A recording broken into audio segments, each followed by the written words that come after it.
You want to start with Jeremiah. All praises to the Start Most with High. Jeremiah 7 and 4 real quick. Salaki. Valley of the Uh, dry bones.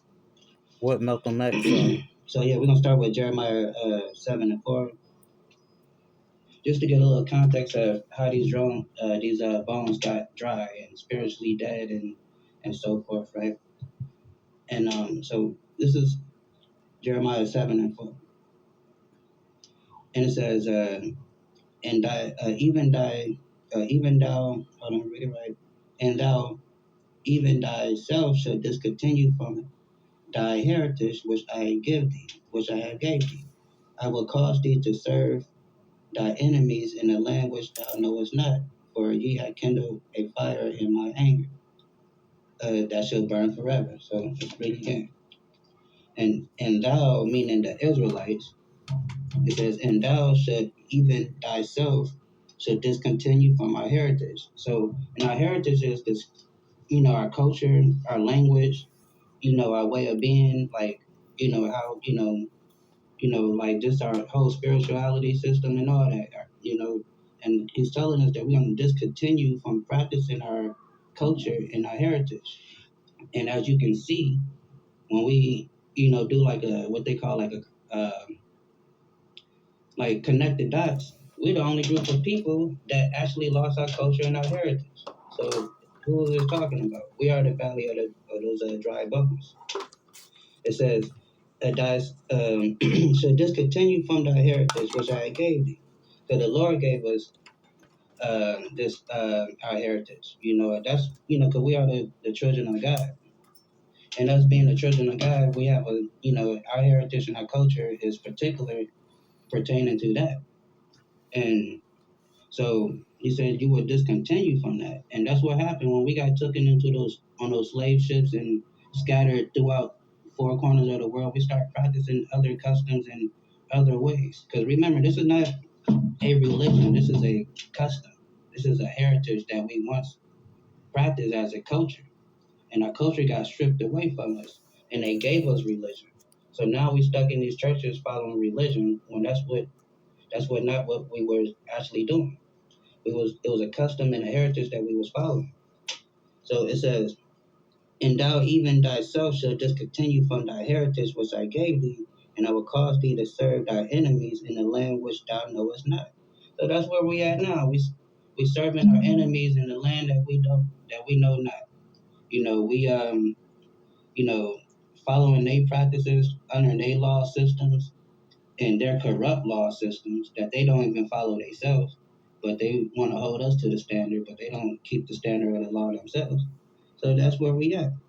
It says, "And even thou should discontinue from thy heritage which that I gave thee, and I will cause thee to serve thy enemy in the land which thou knowest not, for thou hast kindled a fire in my anger which shall burn forever." Meaning God got mad at us, so that's why he gave us up to these other nations and allowed them to rule over us, since we didn't want God to rule over us. So let's get a little more context. Let's go to Isaiah 1 real quick. So this is Isaiah 1 and 3, right? We're going to jump to Isaiah 1 and 3. And it says, "The ox know his owner, and the ass know his master's crib. But Israel do not know, and my people do not consider." So meaning these are two farm animals, and most will say that these two farm animals are not the brightest. But the Lord is saying that even a ox knows, his crib, where his home at, where to go, and a jackass knows who he belongs to, but we don't. We call ourselves black, we call ourselves African American, which is named after two continents. Because how could you be from two separate continents at one time? We call it, like I said, we call ourselves black, which is a color out of a crayon box. Like we can actually buy a plane ticket and go to the land of black. So we've been destroyed spiritually, and culturally on who we are. Excuse me. So we've been destroyed in that manner. So it says, An ox know his owner, and a jackal and a ass know his master's crib. But Israel do not consider. My people do not. My people do not consider. So we're not even considering that we God's chosen people. So even with Kanye coming out saying that we are the Israelites, that we are the real Jews, everybody making fun of this man talking about other stuff that's not even a factor. They want to get into some stuff about what he said about the George Floyd thing, and he was just giving his observation on what he saw from the documentary. He didn't ever say that. Yeah, I agree with this. This is what he just said. This is what the documentary said, and everybody took it and ran with it because we don't consider that this man is actually telling us, and he don't have to do that, and he's getting a lot of flack for doing that. Saying that we are the real children of God. You know, and so we don't consider these things. We just go by our day to day, life, and we don't consider none of that. You know, and that's what the Most High is saying, that His children is, we foolish in that way, that we don't even consider who we belong to. We just say, oh yeah, I'm black, I'm this, and don't even know what these terms mean, right? Hold on one second.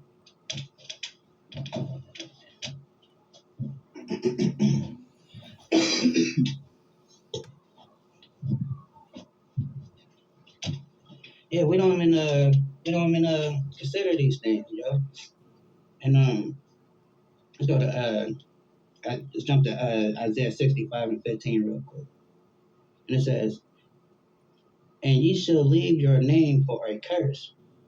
And that's what happened. My last name is Oliver. That means whoever owned my ancestors, his name was Oliver, and they put their name on us. We left our name from a curse. Now we got these European names. Now we got these names that we never really originally had. But we left our name for a curse. It says, "And ye shall leave your name for a curse unto my chosen," because we the Lord's chosen, and we've been left for a curse. And ye shall be and ye shall hold on. And ye shall leave your name for a curse, my chosen, for the Lord God shall slay thee and call his servants by another name. Right? So, and that's what's going on here. We're being called by another name, not Israel. We're being called niggas, uh, Hispanics, Latinos, Specs, whatever you want to call it. All these little derogatory names that they make up to call us instead of the child of God. Right? So, and that's what's going on here. Hold on one second.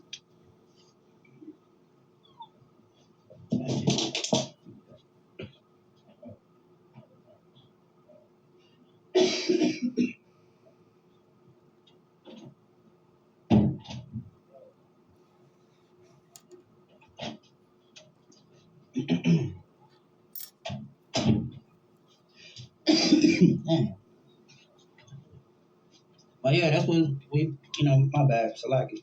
But yeah, that's what's going on here. We've been called all these different names, and we don't even consider, like, why are we being called black? Why are we being called a color out of the crayon box? How much sense does that make? Like I said, you can't buy a ticket and go to the land of black. But we would sit here and tell people, oh, I'm black. And the white man and everybody else looking at you like a goddamn fool because they know that that is a color in the crayon box. So we are those dry bones. Because we don't know who we are. Just jump to go to Deuteronomy real quick.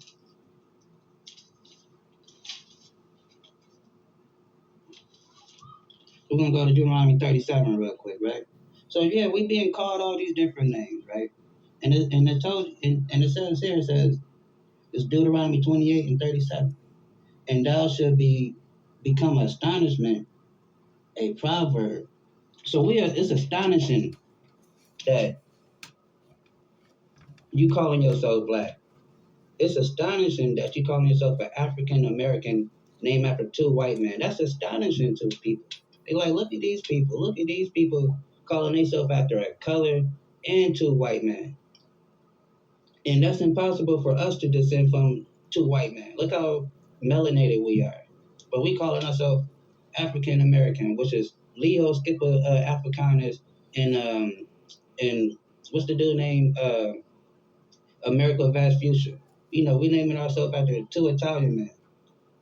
So it says, and thou should be astonishment, a proverb, and a byword among all nations. So everywhere we go, they got a name for us. Like in Africa, they call us cactus. That's their way of saying nigga. You go to China, they got a I don't know what the word is, but they got a word for nigga over there. Everywhere we go, we're being called a byword, and except for who we is, the child of God. So it says, and I should be a byword among all nations, rather the Lord had where the Lord shall lead thee. So that's where we are today. That's why we don't know our heritage, our culture, because we allowed these people to put these labels on us and call us bywords. For like example, like my Haitian brothers, the word Haitian, Haiti, that's a Latin word for hell. So when you calling yourself a Haitian, you calling yourself hell. My Jamaican brothers, when you calling yourself Jamaican, you calling yourself land of wood and water. That's what the word Jamaican means. Land of wood and water. You calling yourself a Hispanic, my Hispanic brothers, you calling yourself Hispanic, that means property of Spain. So that's all you say. If you say I'm a Hispanic, you just said I belong to Spain. Spain is my master, that's my dad. You calling yourself a Latino, you calling yourself property of Rome, property of the Romans. That's what you calling yourself. But we don't consider these things. That's why it says my people do not consider, right?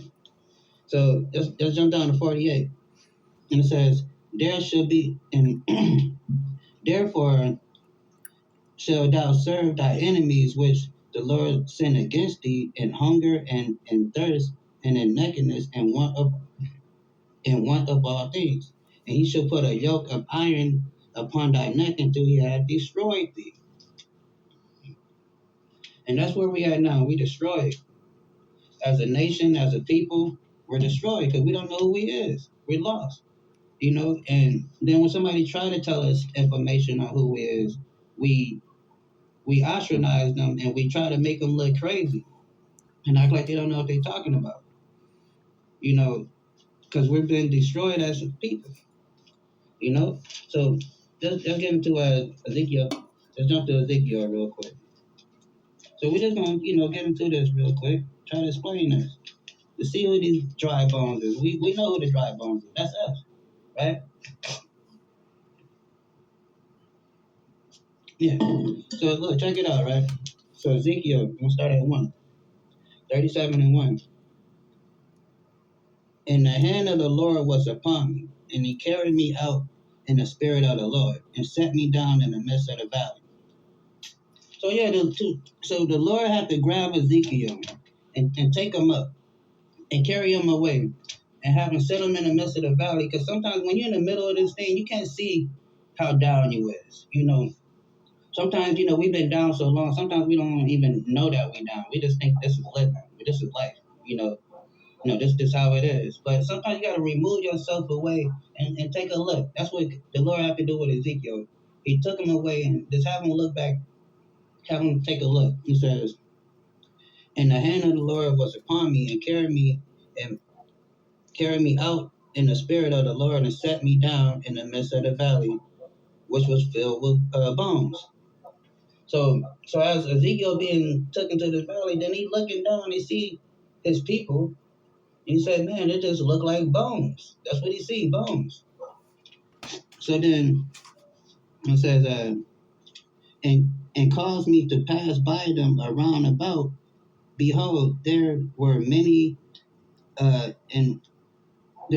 in the open valley. Lo, they were dry. So Ezekiel looking at us and like, man, these are some dry bones.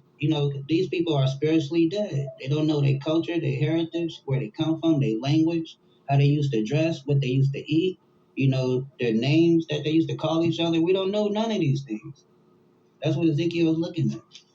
It says, and it caused me to pass them by them around about. Behold, there were there were many there were many open. Well, let me read it right. Cause and caused me to pass by them around about, and behold, there were very many in the open valley, and lo, they were dry. And he said unto me, Son of man, can these bones live? So the Lord is asking Ezekiel, like, can these people get it together? Can these people be back a living soul? Because when you have knowledge of self and understanding, that's when you're living. You know, um, when you understand who you are, your culture, your heritage. That's why like these foreigners can come over to America. You know, people get mad at certain foreigner groups that come over and they make a way for themselves and they build themselves up. That's because they know who they are. They know their culture. They know where they come from. So they know what they, how to do it, what they do, and how to do it. And they stick together in doing it. So he's telling them, uh, he said, Son of man, can these bones live? And I answered, Oh Lord, thou knowest. Because Ezekiel, like, man, I don't know. You know it. I mean, you the most high. You know it's your call. You know if these people can live or not. You know? And so he says, again, he said unto me, Prophesy upon these bones, and say unto them, Oh, ye dry bones, hear the words of the Lord. So, and that's what we gotta, that's how we end up not. That's how we fix ourselves. We gotta understand our culture, our heritage, who we are. To get out of that valley of the dry bones. Because once we understand that we are princes and princesses of the Most High, kings and queens of the Most High, children of the Most High God, not in a figurative sense, I mean a literal sense. We are the children of God. And once we understand that, we will see how important we is. And we will want to, change and want to put them, get them dry bones together and not, and make these dry bones live. You understand? So it says, And he said unto me, Son of man, can these bones live? And I answered, O Lord, thou knowest. And again he said unto me, Prophesy upon these bones, and say unto them, O ye dry bones, hear the words of the Lord. So that's what we got to do. We got to be willing to hear the words of the Lord, the true words of the Lord, not that stuff you hear every once a week, that they be feeding to you, that they learn from their oppressor. We talking about the real Lord, the words of the Lord. And you getting it right now. And he says, thus saith the Lord God unto these bones, Behold, I will cause breath to enter into you, and ye shall live. So that's what we want. We want this breath to enter into us so we can live, right? And that breath is knowledge, wisdom, understanding. That's what that breath is. It's not like a physical, the heart and lung working together and it's pumping and pushing air to you. No, it's not talking about that. It's talking about spiritual understanding, wisdom, knowledge, and understanding of self.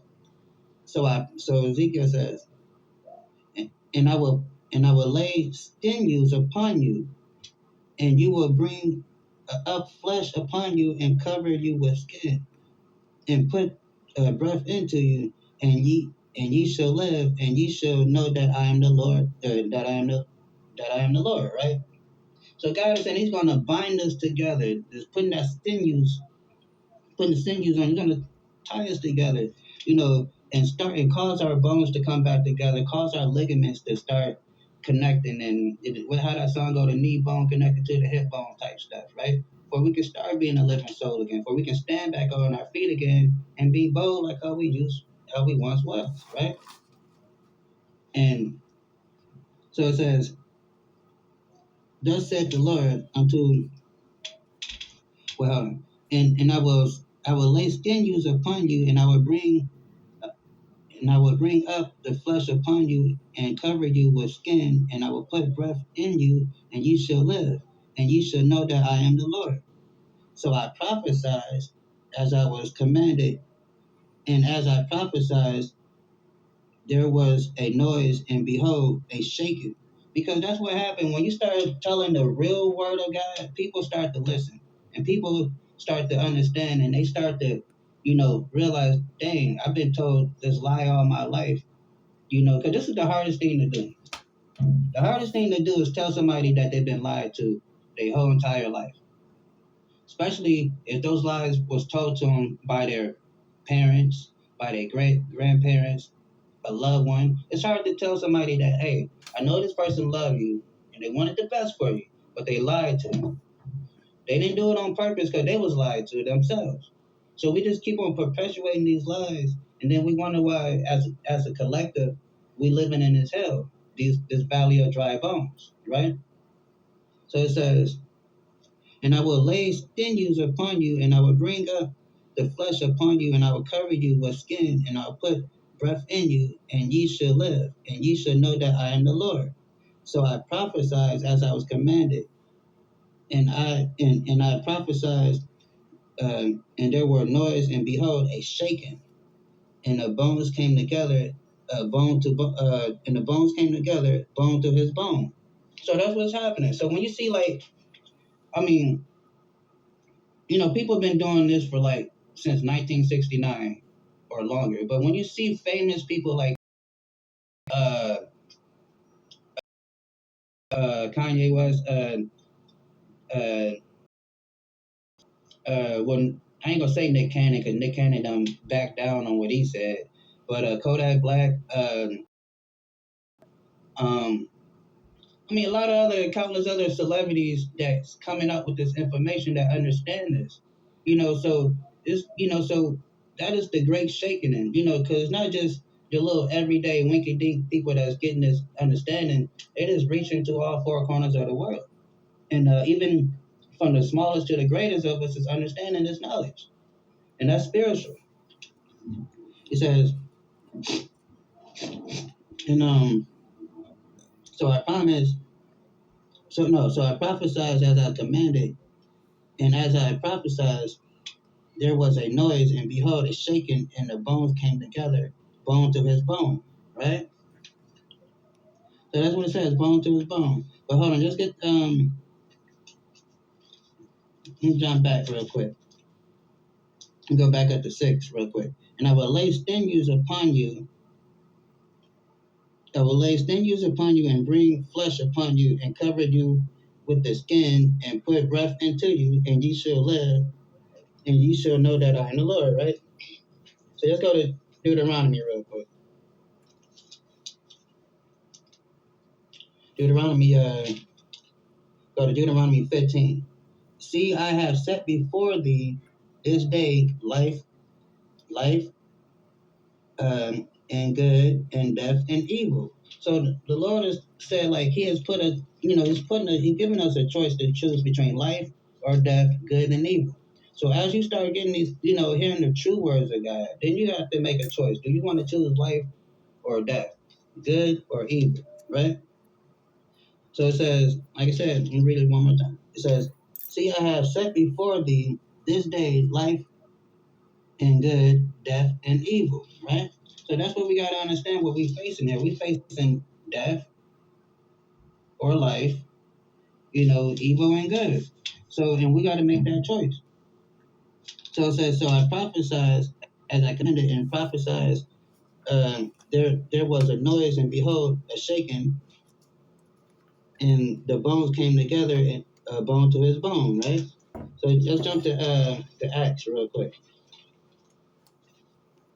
To get some, we gotta get some understanding because the Bible tells you precept upon precept is how we read the book. So we're gonna go to Acts to get this understanding.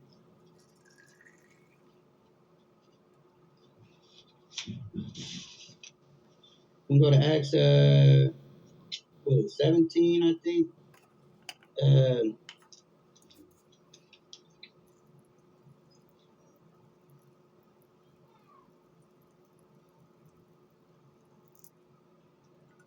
it says, and they, let's see, and when they found them not, they drew Jason and a certain brethren unto them, the rulers of the city, crying that these have turned the world upside down. Are come hither also, right? So let me read that part again in this one. So it says, So I prophesied as I was commanded, and as I prophesied, there was a noise, and behold, a shaking, and the bones came together, bone to bone. So that shaking, like I said, that shaking is that great awakening, right? Then as that great awakening happened, we see here it says, and I found they, and when I found that, hold on, and when they found them not, they drew Jason and certain brethren unto the rulers of the city, crying, and these that have turned the world upside down are come hither. Meaning, so when we start coming to this truth, like Kanye is turning the world upside down just by saying that we are the Jews, you know. And I mean, he's not the first one to say it, but since he has a big platform, and and when, like it says in the second Esdras 13, when a rich man speaks, the whole world listens. So this is shaking the world up. This is why they're trying to cancel him. They're not trying to cancel him for no stuff that he said about George Floyd, because anybody with common sense know that he was just quoting the documentary that he watched. He didn't say that's what I believe. He just quoting that's what he saw in the documentary. But so they know it's not about that. They know it's about him telling his people that who we are, that we are the real Jews of the Bible.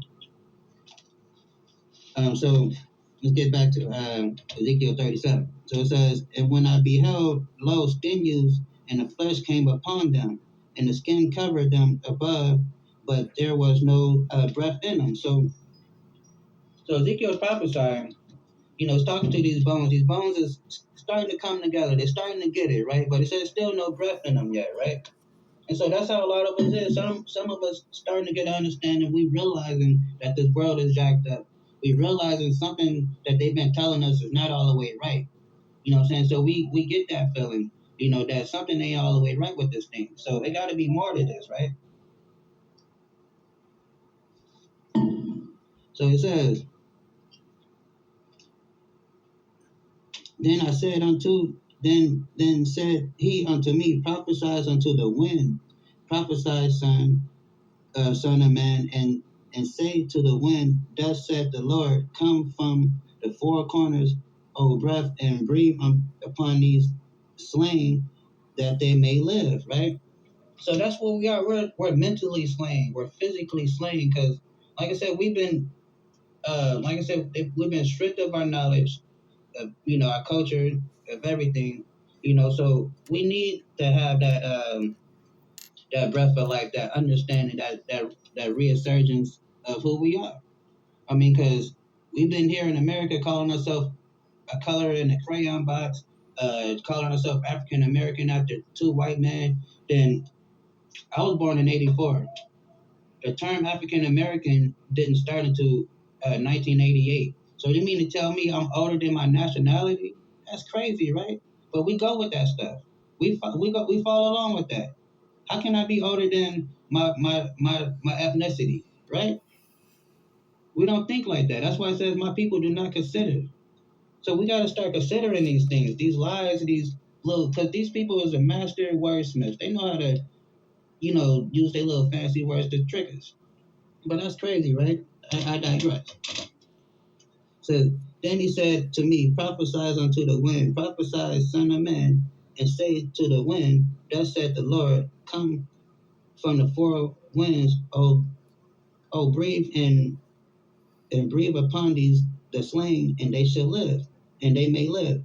So I prophesied as he commanded me, and breath came unto them, and they lived and stood upon their feet with exceedingly great army. That's what we're about to be, exceedingly great army. You dig? So let's get this real quick. Um, let's get this in Revelation 11:11. Right? So that's what it's saying. So when he started to prophesy to us and we start to get this understanding, we start to grow. We're going to turn into an exceeding great army. And you know what's going to happen? That's what's going to happen. It says, and after these days, and I have the the spirit of life from God enter into them.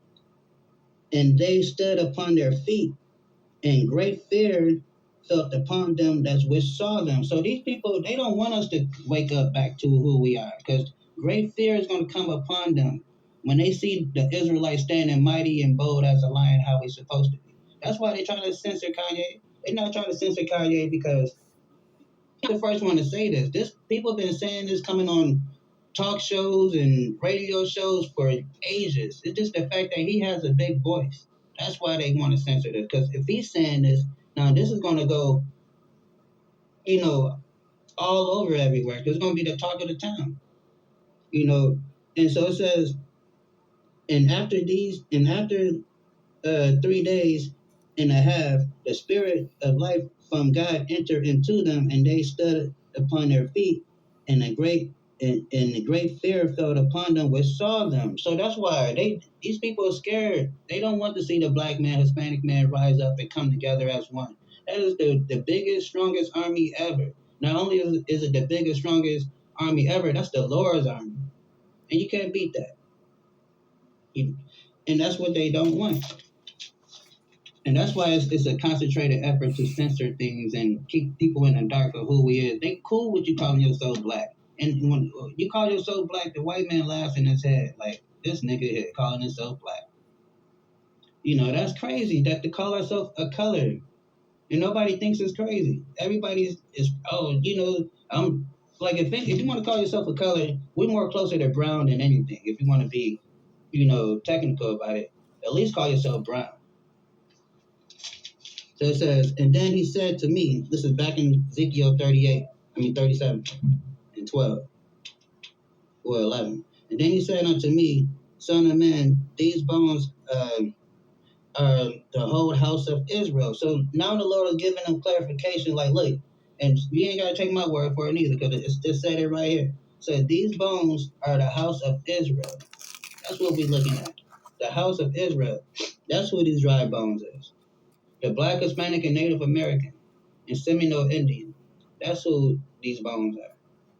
And I only say these names because that's on this side of the world. That's what we're known as. Um,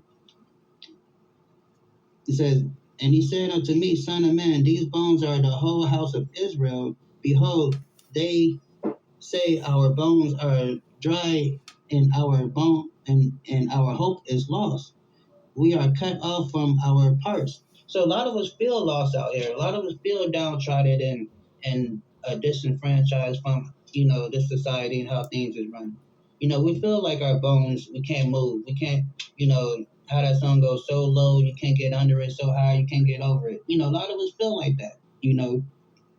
And he's saying, therefore prophesy and say unto them, thus saith the Lord, behold, my people, because we is his people, my people, I will open your graves and cause you to come up out of your graves and bring you into the land of Israel.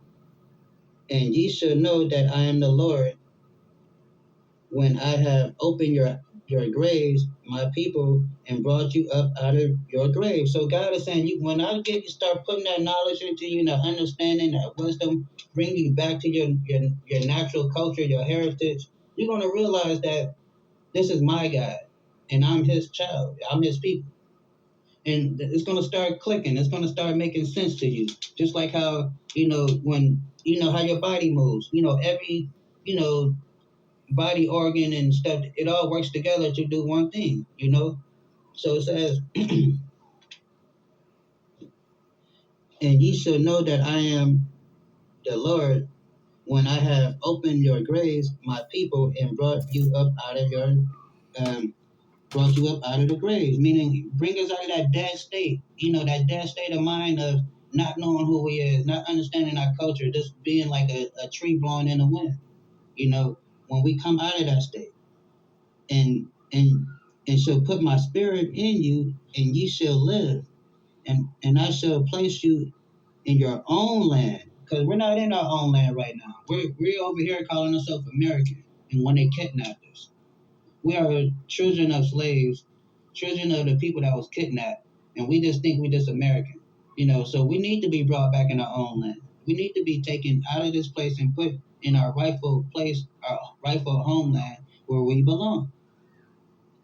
I mean, because when the so-called when that stuff happened in World War II, and they did what they did to those people. They didn't leave those people in that land. They had a concentrated effort to separate them people from them people because they knew the trauma that it can cause being around them.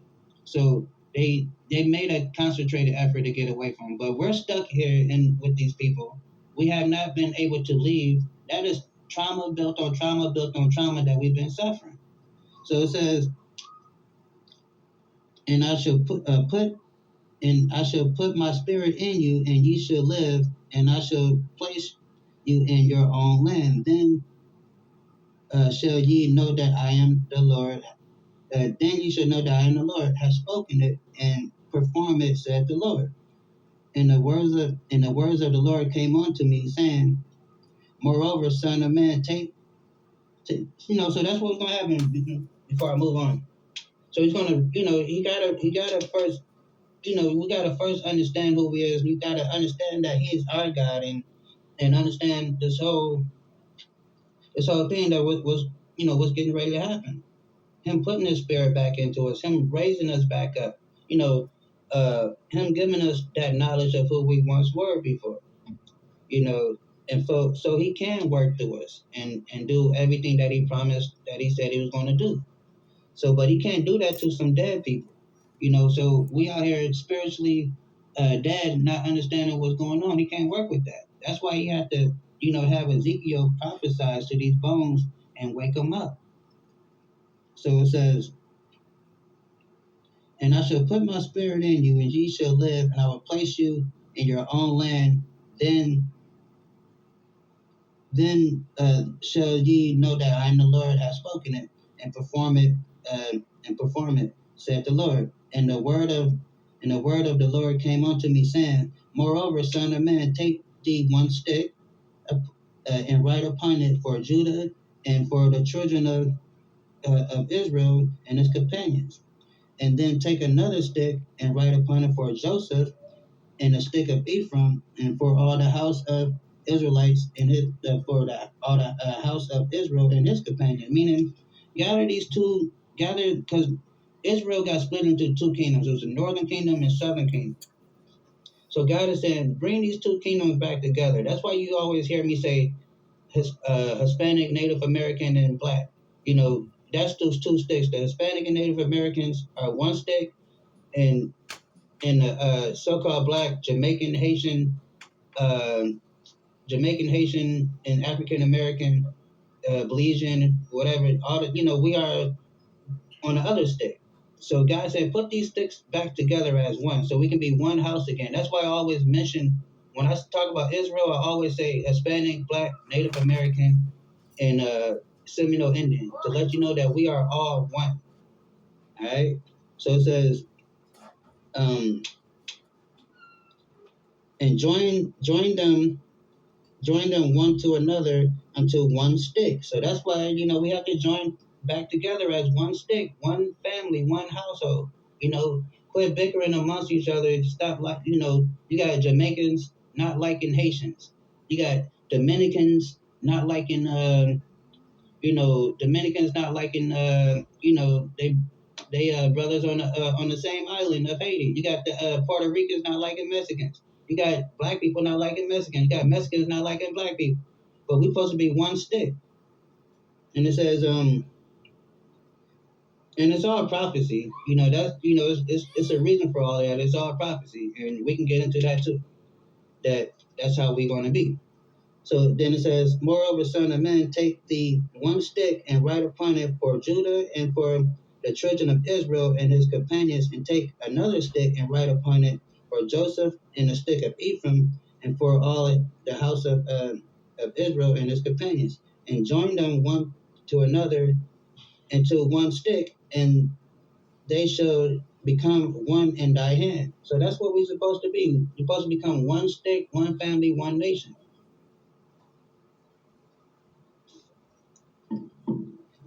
And when the children of thy people shall speak unto thee, saying, wilt thou not show us what thou meanest by these? Meaning, like, why you always say Native American, African American, Hispanic people when you talk about Israelites. So he's saying when they ask you why are you grouping all these people together that's seemingly seem like they're different people, they have different cultures. It seems like. So why are you always grouping them together? So he says grouping them together. My bad. Say unto them, thus said the Lord God, behold, I will take the stick of Joseph, which is in the hand of Ephraim. Ephraim is the Puerto Ricans. Ephraim is the head tribe of the Northern Kingdom of the so-called Latino tribes, Hispanic tribes, Native American tribes. Ephraim is the top tribe of that. They're the number one tribe. Just like Judah is the top tribe of the so-called Jamaican, Haitian, Belizean, um, and etc. So the African American that they call us today, which would be Judah, we will be the top tribe of that. Because so it says, uh, say unto them, thus said the Lord God, behold, I will take the stick of Joseph, which is in the hand of Ephraim, and the tribes of Israel, his fellows, and I will put them with him, and even with the stick of Judah, I will make them one stick. So that's what God is saying in the future was coming. I know sometimes you look around, we might seem a little splintered. Even that lady in California, a so-called Mexican woman, said what she said, and everybody got mad about it. But I mean, you're gonna have people like that. You know, she even talked about her dark-skinned Mexican brothers. So um, it says, with them, even with the stick of Judah, and make them one stick, and they shall become one in my hand. So the Lord is going to bring us back together as the children of Israel, where we're going to be one nation again. We're not going to look at each other and be like, oh, that's a Mexican or a Puerto Rican or a Jamaican over there. We're going to say that's my brother. You're not going to look at me and say, oh, that's just some black dude over there, some Haitian dude over there, or some Native American dude over there. You're gonna be like, that's my brother, that's my sister. That's the mind frame we should have when we look at each other. That's why I try my best to treat my people like when it comes like treat them with extra love, because we need that extra love because nobody else loves us. So we need to love each other. We need to come back together and show that love for each other. Because nobody outside of Israel is going to love us. And they prove that. They've been proving it here for 500 years how they've been treating us. Nobody else going to love us. So we got to love each other. So it says, and I will make them one in my hand, and the sticks whereon thou right shall be in thy hand before their eyes. So meaning, saying like, let the people know who we are, bring those people together, so we can become that one stick, that one nation. Say unto them, thus saith the Lord, behold, I will take the children of Israel from among the heathens where they be gone, and I will gather them on one side and bring them into their land. So this is future prophecy. So he's saying he's going to gather us from, where we scattered and bring us back into our land. And I will take them, and I will make them one nation in the land upon the mountains of Israel, and one king should be to them, which is Yahweh is our king, who the world called Jesus. And one king shall be to them all, and they shall be no more of two nations. So we're not gonna in that time we're not gonna no longer look at each other separate like that, like I was just saying earlier. We're not gonna no longer look at each other separate like that. We're gonna look at each other as brothers and sisters, how it's meant to be. Neither shall they be divided unto two kingdoms anymore. Right? So let's just jump to Amos real quick.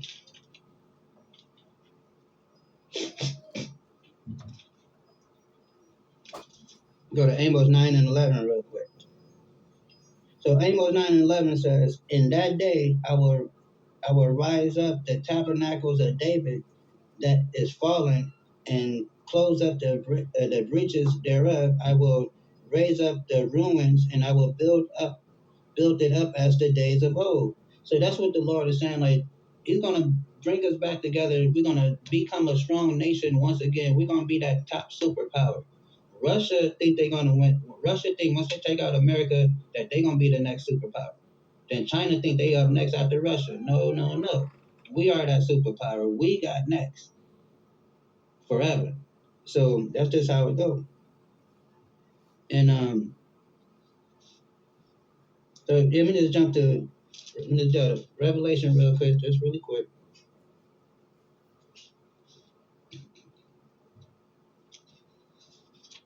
It's 18:6. Well, no, no, I hope that we don't need that. But I'm just saying, jump back to we go back to Ezekiel, a whole Revelation. Um, so it says, neither should they defy. This is back in Ezekiel 37 and 23. Neither should they defy themselves anymore with idols, nor with their detestable things, nor with any of their transgression, but I will save them out of their dwelling places where they have sinned, and I will cleanse them so they be my people, and I will be their God. So that's what we're looking for. We're looking, you know, for that day for us to be one nation again. God to take us back under His wing, bring us back to our homeland, give us that true salvation, which is being saved from our enemies and everyone that hate us, and being put back on top, and us being that superpower like we was meant to be. How it tells you that He would make us the head and not the tail, right? So I know y'all understand. So boom, boom, boom, and David, my servant, shall be king over them, and they shall live, and they shall have one shepherd, which is Jehoshaphat, and they shall also walk in my judgments and observe my statutes, keeping the law, statutes, and commandments, and do them. And they shall dwell in the land that I have given unto Jacob my servant, wherein your fathers have dwelt, and they shall dwell with wherein. And even they and their children, and their children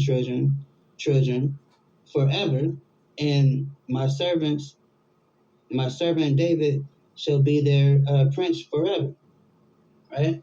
And and that's just talking about Yahweh, because David, Jesus, came from the line of David.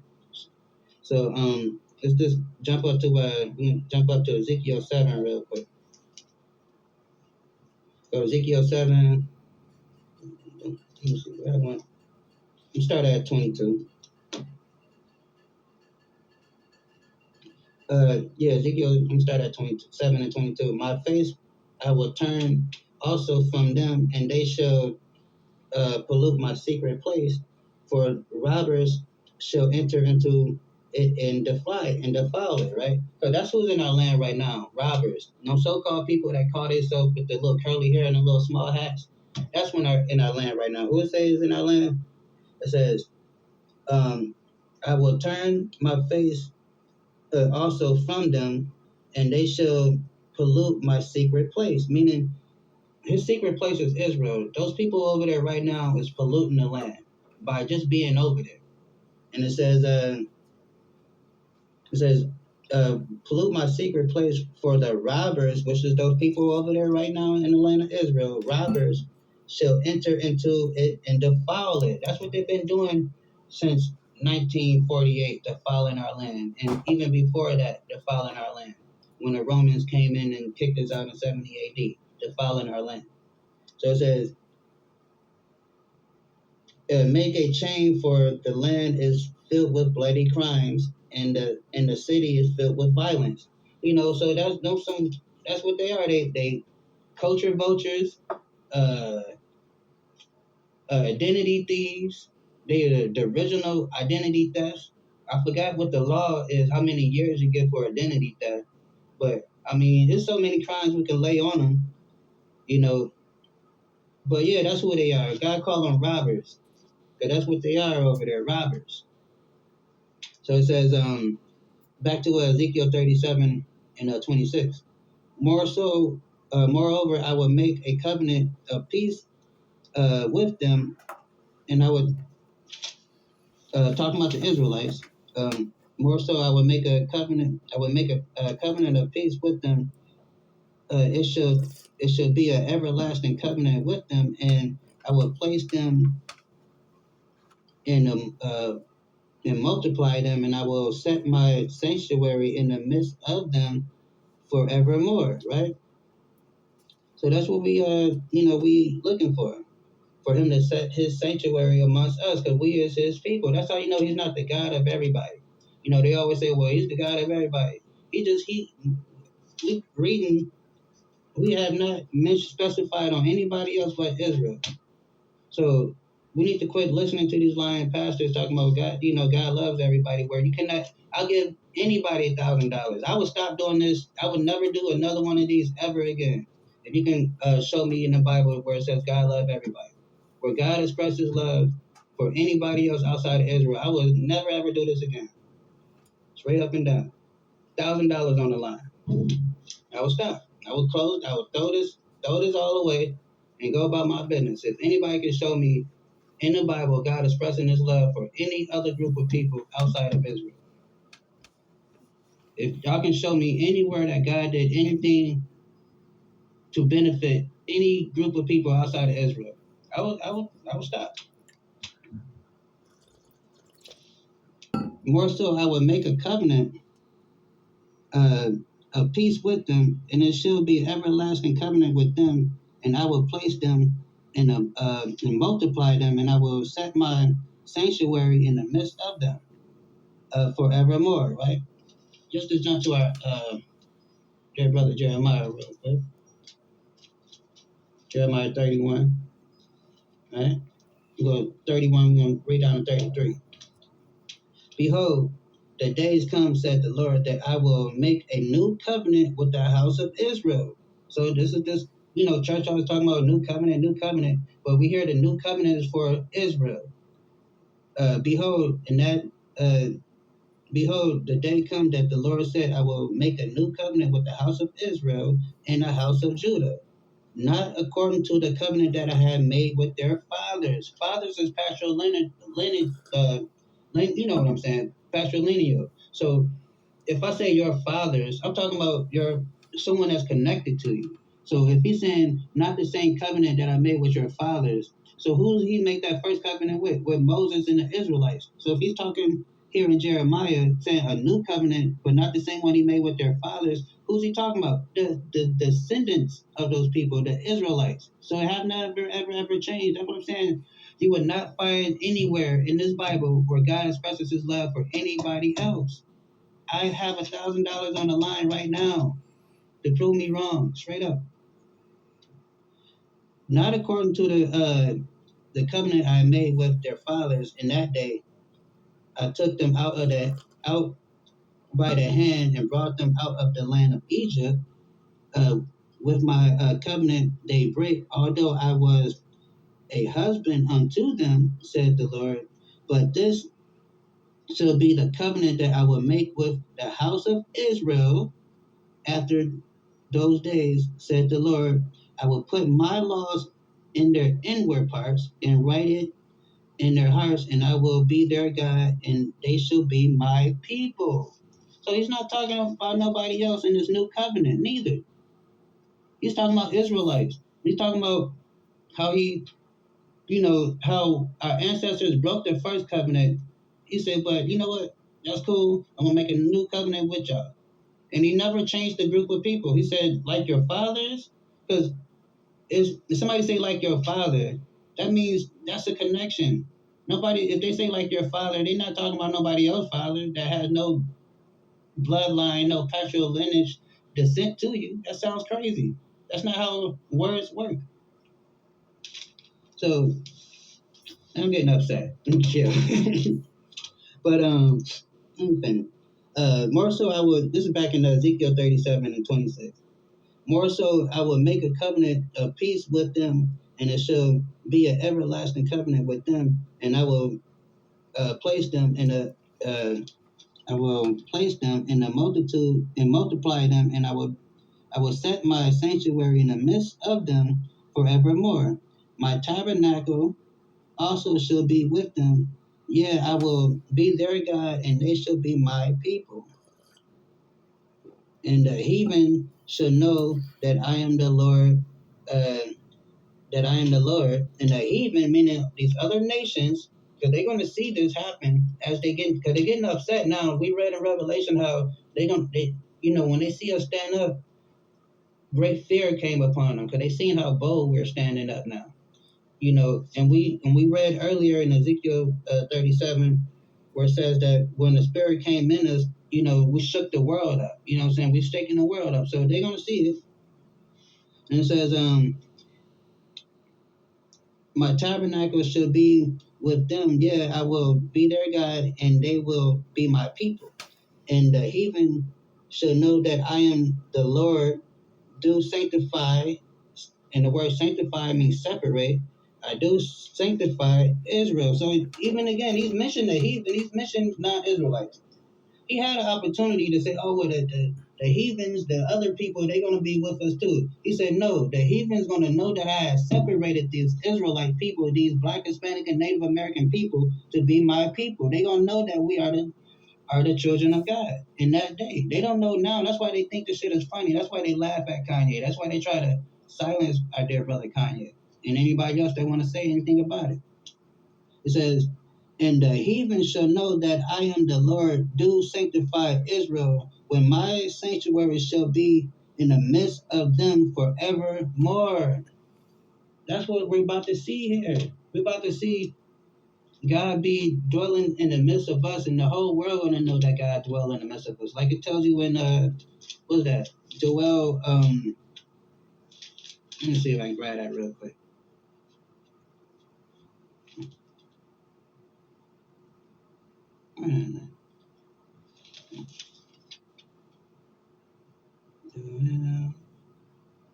Where that?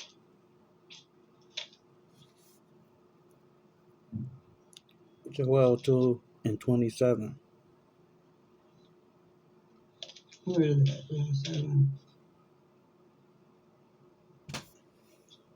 Well, like it said, I can't find it right now, but it says that that He is in the midst of Israel and none else. You know, or like even like right here in Amos, it says, oh, this is Amos 3 says, oh, children of Israel against you only have I known out of all the families of the earth. So God's saying out of all the families of the earth, it's like 7 billion people on the planet, but God said He's only dealing with us. He says, you only have I known out of all the families of the earth. Therefore, I will punish you for all your iniquities. So that's why we go through what we go through, because just like a good father, a good parent, they will punish their children when their children is doing bad. So He said, it's only you that I know. Out of these 7 billion people, it's only y'all I'm dealing with. So we are those dry bones. We are in that valley of dry bones. We are those bones that is, being back connected. The tissues coming back to those bones. The muscles, the ligaments, and all that stuff. The breath of life is coming back to these bones and starting to move again. That's us. And when that fully happens, we're gonna stand on our feet, and the whole world gonna be shooken up, and they're gonna be scared because we are gonna be the Lord's army in that day. So I hope y'all guys understand a little more, and understand who we are, and understand our dear brother Kanye is not crazy. He might not be as articulate as he should be, but he's not crazy. He know who we is, and what's going on. And we are the dry bones, but we coming back to life. Shalom.